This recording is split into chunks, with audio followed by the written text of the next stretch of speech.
Welcome to We Got Goals, a podcast by asweatlife.com on which we talk to high achievers about their goals. I'm Gina Anderson Cohen, CEO and founder of A Sweat Life, and with me today is Liz Lefkofsky. Liz, thank you for being here.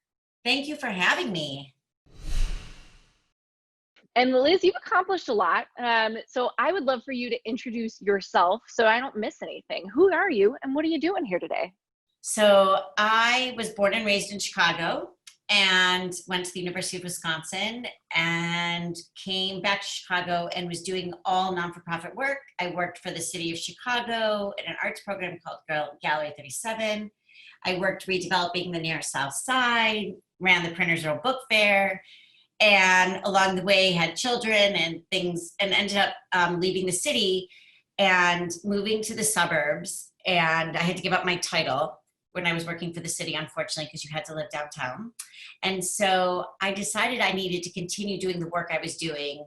And so I set up a foundation and started doing it on my own. We started small about 15 years ago and just been plugging away ever since, doing all kinds of different things, both in education, human rights, and medical research. And one of the things that's come out of the Lefkofsky Family Fund, or Family Foundation, I'm so sorry, most recently is VING. VING is a part of the word giving. Can you talk through what VING is? It's so remarkable. Thank you. Yes. So about 5 years ago, we came up with this idea of celebrating teens. Originally, I wanted to do like a big red carpet celebration, like the Emmy Awards for amazing teenagers. Thinking that, teenagers kind of get a bad rap, and there are so many extraordinary teenagers in the city and around the country doing great things. And not because someone tells them to, just because they're inspired to do great things, because they're great. So we came up with this idea as VING is in giving, loving, receiving, like you said. And we set out to say to any teenager, 14 to 18 in the United States, if you had $1,000, who would you give it to and why? And that was how we started, because what I realized is I run a traditional foundation and I can write checks to great organizations. But when you want to really help people one-on-one, it's really hard because you get letters of people telling you a story, but how do you know if it's true, right? So we sort of said to all these teenagers, you be the eyes and ears, and you tell us, who do you know in your community who is doing all of the right things and has hit a speed bump in life and could use $1,000. And that's how we set out to do it. And that's became VING. And when you were featured on GMA, probably 2 months ago, you'd given 500 of these $1,000 checks out. Where are you at now? So what was extraordinary is I would say in the first 4 or 5 years, we had done like 300 total, and we've done 300 more in just the last few months. Wow. So COVID, and our goal is to do as many as we can in this fiscal year, because as we both know, there are so many people that could use $1,000. Absolutely. And you've gotten so much celebrity support and endorsement too, which is another testament to the remarkable work you're doing.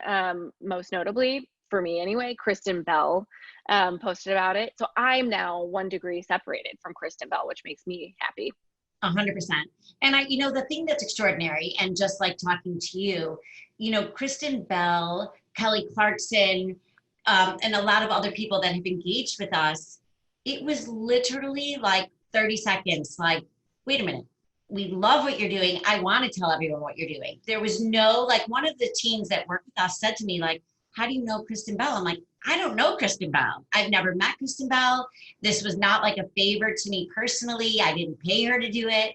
It was just like, she immediately was like, this is awesome, and we need to tell people about it. And I think people, that's really been the extraordinary response that we're having, is people are so excited about the idea, and that's what makes it unique. There aren't a lot of groups that allow teenagers to be the philanthropist. And what I connected most with, I could talk about this all day, I won't because we need to get to your goals, but what I connected most with is the element that the teenagers have to be able and willing to physically deliver the check to the recipient, which I think puts such an emphasis on community connection. Was that by design, or did that sort of happen on accident? Well, so it was interesting. When we started it, it was very much by design because we needed the kids. It was sort of like they're the validation, right? It's because they're saying, oh, this woman I know really could use some help. But if they can't go back to the woman and deliver the check, then how do we know he really knows the woman or she really knows the woman, right? So we always had it as a face-to-face delivery. If you could record it and the person is, not uncomfortable with that, obviously please do. And then when COVID hit, we actually said to kids, if you have to do it on Zoom, if you can't stay 6 feet away, and it's what's been amazing is so many kids go with their mask and then the recipient's like, I need to hug you. And I'm like, don't hug. It's really cute to watch, but they can do it on Zoom because of COVID. And so we have used PayPal when we need to, if, just for everybody's safety. But the delivery in person is the precious moment that is, it really is precious. And the response is just, there's a lot of tears on both sides. The kids cry, the recipient cries, and I watch every video and I often cry myself. I mean, I'm almost crying just hearing you talk about this. So let's jump into the goals so we save me from tears. Talk to me, Liz. What is a big goal that you have set and accomplished in the past, and why was it important to you? So something I had set out to do, I've been engaged in education for a long time, and we built a curriculum with the University of Chicago for middle schools. And we kind of piloted it a few years ago, and it was sort of stagnant, and it was a complicated situation. And I set out that this curriculum needed to be free and available to all middle schools. And so after a lot of wrangling and maneuvering, I figured out a way. And now the curriculum is 100% online and free to middle schools across the country. And so we have a team of 4 people like pushing out this curriculum that really is changing middle schools' lives. And so it was just this, I always say to people, I'm a cockroach and I'm not going away. So I came up with this idea. I knew it was right. I knew it was helpful. And I just kind of kept beating down the door and, not giving up. And I think the not giving up was the part I really learned the hard way and fought the fight. And now it is free to all middle school teachers and counselors in America. So first of all, congratulations. Second of all, talk me through what inspired the curriculum and made you not want to give up. So I've been doing traditional giving and been involved in schools, and Chicago Public Schools is a really incredible ecosystem of, a little bit of everything. And in all of the years that I was involved, what I really realized was a lot of middle schoolers, they don't know all of their options. And they often have a parent or a caregiver that's working several jobs, busy trying to make sure there's food on the table and a roof overhead. And so we had to kind of go back to school 101. And so what we started talking to these kids about was attendance. Attendance really matters. What is a GPA? How do you figure out your GPA? And so by the time they get to 8th grade, in Chicago Public Schools, there's many outstanding high schools, and kids can go to them, free public schools, but if they don't know about it, how can they go to a better high school, right?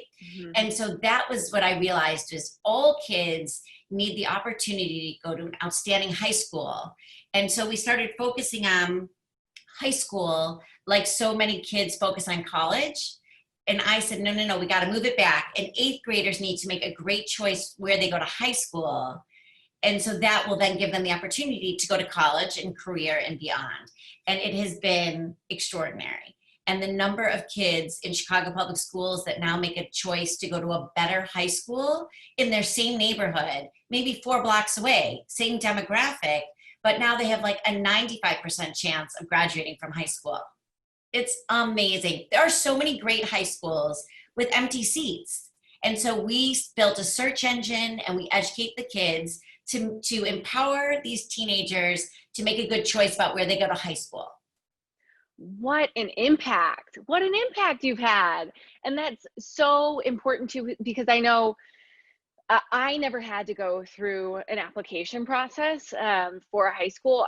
I lived somewhere in Minnesota where the school is the school that you go to. So having never gone through that, my parents never had to advocate for me. But if you don't have a parent that knows the process or has time for the process, you truly need either to advocate for yourself or have an adult creating a pathway for you. 100%. And so that was why we start the conversation with these kids in 6th grade, and we engage the parents. And it really is a way for these kids to sort of take charge of their own destiny and give them a chance to say to their parents, you know what, no, it's okay. I know you went to this high school, but this high school 4 blocks over, which we give them the CTA route and the whole thing. Wow. And so it's like, you know what, it's really like a co-choice with the child and their caregiver, that like, this is going to be a good choice. I'm going to go to a better school, and I'm going to get a degree, and I'm going to go on to college and career, and, you know, have all the opportunity as all the kids in Chicago should have the same opportunity. It's incredible. Have you heard from any of these kids that have gone through it? Are there sort of testimonials? Yes. We have all kinds of videos and testimonials about the kids and the parents, because the parents are so grateful once their kids hit 9th grade and beyond. It's like, oh my gosh, I just didn't know, right? It's just taking a moment to give everyone all of the information. And everyone is so busy trying to just make ends meet that, you know, sometimes a lot of the information, you know, slips by. And so this way, and the kids need to understand and take charge. Like, it's really important. Like, I need to go to school, right? I need to be there every day. I need to do my best, whatever that is. And I have choices, right? And I can be anything I want when I grow up. And I think that's what's exciting as we talk to these kids starting in 6th grade. Like, what do you want to be when you grow up? You can be anything, right? They're old enough to start having that conversation, but they're not too old where their sky's the limit, right? Yeah, they still believe that there's a chance. And there is a chance, because if they do Mhm. good work and they get a good GPA, they can go to an excellent high school without question, and they can get, you know, a scholarship to an excellent college, or, you know, whatever, or find a great job right out of high school, whatever their choices are. Oh man, how can listeners get involved in that program? Is there a mentorship element, or what can they tell a teacher about it? Yes, it's called Success Bound. So the search engine is highschoolbound.com, and the curriculum is Success Bound. And there's an email on that website as well. And any school teacher, counselor, principal can connect anywhere in America. And there's a whole team of people that will, you know, put them online and teach them. We have a whole team of people that teach teachers how to use the curriculum. Incredible. I want to talk about that all day too. You're so interesting. Oh, you're so sweet. Let's jump ahead to your big goal you've set for the future. Talk to me about a goal that you're working on now or have set for the future. And what are you going to do to get there? So VING has really become my passion, and it really is my goal for today, tomorrow, and next year. And I think it's because there's something about really helping people one-on-one, and helping out people. As I said, you know, it's easier to write a check to an organization, right? And a lot of people do that, and there's a lot of great, generous people, but really helping people one-on-one is wonderful. But the true magic of VING and what excites me is we are changing the next generation, right? We are saying to these teenagers, you are the next generation. You are the next generation of givers, of philanthropists. And to me, VING, my dream is that VING is just a viral moment in that we're giving kids $1,000 to give. But one of my girlfriends in New York sent me a video of her son jumping out of the car in the rain. There was a gentleman in I'll send you the picture, sitting in a wheelchair, raising money with a tin can outside like a hot dog stand, pouring rain. And her son jumped out of the car and went and brought this man like a huge golf umbrella. Oh my And gosh. gave him the umbrella. And she texted me the picture and she goes, I think this is a VING. And I was like, yes, that's VING. It really is. I say to kids all the time, like, this is $1,000 to give, but you can VING every day. Smile behind your mask. Help someone out, you know, with a cup of coffee. Give someone in the rain your umbrella, right? Like, help an elderly person across the street. And to me now more than ever, like, this is the dream. Like, we just need to be nice to each other and we're all in this together, right? And so to me, I just want VING to be a movement and a moment where we all can just do something kind for each other. And that's my goal. Will I ever get there? I don't know, but I'm working on it. Oh, I love that. It's the movement of VING becomes synonymous with kindness and empathy. And I think what it also brings to light is there tends to be this sort of like the youths um, attitude, and kids are incredible. I honestly think they're getting kinder as time goes on. So I almost, what I hear from you is almost this desire for VING to be like Google, like the Yes, word Google for yes. kindness. 100%. And you're right. I think I have 3 of my own teenagers, and I have to tell you, I actually think this generation, they are, first of all, when you talk about equality and non-bias, they really are so much better than my generation. And they also are so much smarter. They're so much savvier, you know? To me, the sky's the limit. And I have such hope for what the future looks like, because if it was up to these kids, it's like, they'll fix it all, right? The environment, inequality, racism, they're like, they are on it in a way that's, they're just so much smarter than we were, I think. I mean, they have to be. They have to be. They're raised in a time when all information is available, and they have to make choices to be kind every single day. Because it's easy to be unkind when you hide behind devices. That's right. Especially now, it's stressful. People are stressed out. And Mhm. so it's really easy to take it out on each other right at a time when I think we need to do the opposite. And so that's where VING for me is. It's really talking to teenagers and saying, and also don't be selfish, right? Like, it's not about you. It can't be your mom or your cousin. It's not someone in your family. So for one moment, I'm saying to these kids, think about somebody outside your family that's really just doing the best they can and could use a boost. And that has been the gift for sure. And to touch back on that too, on the requirements, when teenagers submit their VING request, there are a couple of stipulations, right? They have to be 14 to 18, and it has to be non-family, Correct. the person they're requesting for. They have to be able to physically deliver the check. Is there anything else you look for in these nominations? No, they just send us a quick video, 60 to 90 seconds, and just tell us who it is and why. I guess I would say probably 70% of the videos we receive, we approve. It really is just give us a little bit of the why, right?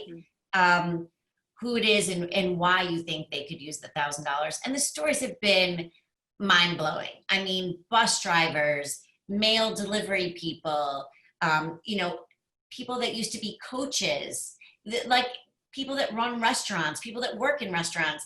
These kids are so thoughtful when they're thinking about people in their community that could use a boost right now, right? These kids have been so clever. And sometimes it's someone they know that they had gone to school with that is trying to, their car broke down. I mean, there's all kinds of situations where $1,000 can really be useful. It's funny because as you were talking about that, I couldn't fight the song that started playing in my head, which was the Mr. Rogers song. Totally. It is that. It is. And it is because he has such that message of like, we have to take care of each other, right? Yes. And that I think is the long lasting gift of VING, is as much as these people that are receiving the money need it today, to me, the real gift is the teenagers lifelong, right? They will remember forever their time. It's the quotes we get from the kids that really is all the power, right? The recipients are so grateful and so appreciative, but the teenagers are like, wait a second, you're going to give me $1,000 to give to someone? Like, I could use $1,000, but I'm going to give it to somebody else. Like, that's what's so beautiful. And these kids will remember 10 years, 20 years from now. And hopefully when they have a chance, they'll help somebody else out, right? They'll do it again. Yeah, they get the experience of what it feels like to give, maybe before they have means. And that's the gift. That's the true gift of VING, is giving these teenagers that feeling and that pride of doing something so wonderful for someone and realizing how good it feels to do something for somebody else other than yourself. Oh, that's wonderful. And I'd be remiss if I didn't bring up the fact that your family experiences that feeling a lot because you are very generous with your foundation. You've signed the giving pledge, which very few people in this world either have the opportunity to do or just do. So philanthropy is a part of your DNA, also from childhood. I did my research. So I'd love to hear sort of how that identity has grown with you from childhood to VING. Yeah. So as you mentioned, when I was young, my older sister died of a brain tumor, and I was 5. And my parents, extraordinarily in a very difficult time, obviously, had created something called the American Brain Tumor Association in my grandmother's basement. There was literally a nurse with an 800 number and a rotary phone for most of your listeners who have no idea what that would be. But there was a rotary phone and an 800 number because there was no Google and there was no sharing of information then. And so a child with pediatric cancer was very unusual in the 70s. It wasn't, and there wasn't the information, and there weren't all these children's hospitals doing all of this great work. So my mother started raising money and awareness, trying to share information when my sister got sick. So it really is like all I've ever known from the time I was very young was, being involved. And so I went to the University of Wisconsin and studied sociology and urban planning. I thought I was going to redesign cities and ended up going into non-for-profit. And I've only always done non-for-profit work. And I always say my husband makes the money and I give it all away, which is, and it's hard to give money away well. I know it seems like, I used to do the fundraising when I worked for the city and the Near South Planning Board. But it's interesting to do philanthropy well is actually really hard, right? Like it's easy to write a check to lots of great organizations, but to make extraordinary impact and really change lives, it takes time and effort, And so I love what I do. I feel so lucky and blessed to be able to do what I do. And I care greatly about doing it well. Do you think, so now you have children and you're passing this legacy on to them. Are they as philanthropic as you are? So it's been really interesting. My oldest is 21. And so we're starting to have those conversations. My middle child is she plans to save the world. I mean, she is worried that there's not clean water in Africa. She's studying public health. She wants to be an epidemiologist. She's like all in. And it's interesting because they all will be involved in the foundation at a certain age. But I see it in the things and the people that they are. It's like little quiet things that I see them do that really right now gives me the greatest hope, because absolutely they will be part of the foundation and they will be able to give a lot of money away when the time comes. But what's really interesting is it's the little acts of kindness they do now as human beings, to me, that gives me the greatest hope. Do you have an example of one of those? Well, the one is, I mentioned my daughter was very worried about fresh water in Africa. And we were in, it was interesting. So we were in Cambodia, not in Africa. We were actually in Cambodia, and everyone travels on bicycles. It really is the major use of transportation. And so when we came home, the middle one, was very worried that not everyone has a bicycle. So we found an organization in Cambodia where we were, and we bought 1,000 bicycles. Oh my gosh. Because we realized it was like, and those are the things, and the other thing we've done when we've traveled, which has also been extraordinary with all 3 of my kids from the time they were little. We love to travel, and we love I think it's really important for all of us to, whether it's on video or in person or whatever it is you can do, you need to see that the whole world isn't like where you live, right? Wherever you live, people are living very differently, whether it's in rural upstate New York or in Cambodia right? It doesn't matter where you live. but there are very different places all over the world. And so what we've done when we travel is we find very small communities. There was a community along the river, very, very poor. Children weren't in school, and we gave each of the kids money, and they went and found mothers. You had to give it to the mothers because you know that the money will go to good use. And they scoured the neighborhood for a few hours, each of them, and found mothers and gave them each $100 bills. That's a VING. That was where VING started. I mean, really? And these people that spoke no English, and our tour guide, had to go and translate because they were like, I don't know what this is. And he was like, $100 US. They were like, that's more money than we make in a year. It can't be $100 US. And he's like, no. It's $100 US, from this 8-year-old. This 8-year-old is giving it to this mother, go take care of your family, be well. So we're working hard to make sure that they are good citizens. They need to be good citizens without question. Yeah. And now they have experience. And so that's so interesting that's the founder story of VING, that moment of seeing your kids experience that joy of giving. How did that change you? Well, first of all, when you see the reaction from the mothers and and also I think watching my children experience that joy, I think what's so interesting is when we come back from these trips, it's the thing they remember. It doesn't matter that they were at the Taj Mahal, or it doesn't matter that they rode an elephant, or it doesn't matter, that they saw the Great Wall of China. They always remember those little experiences one-on-one. All 3 of my children, if you ask them about trips they've been on in their lifetime, they remember the little girl they met on the street that they played, kickball with, and they gave money to go buy a soccer ball. Or my son played basketball in Bhutan with some monks. And so it was unbelievable. And afterwards, we went and bought a bunch of basketballs for them because it was like a town over where you had to go get the basketballs. And, those are the things they remember, really, 100%. And I think for me too, I think when I really look back, that will be the journey, right? It's the people you've interacted with along the journey that make it what it is. And I think that's the lesson, is you can do that in your own backyard. You don't have to get on an airplane and travel halfway around the world. There are people that need us in our own neighborhood, around the corner, especially today more than ever. Yep. Firefighter is a person in your neighborhood. Exactly. To quote Fred Rogers. Oh man, Liz, you are truly remarkable. I could talk to you all day. I'll ask you one more question. I know I've asked you a lot more than just 2 questions, but we've talked about all of this wonderfulness that comes with giving and philanthropy.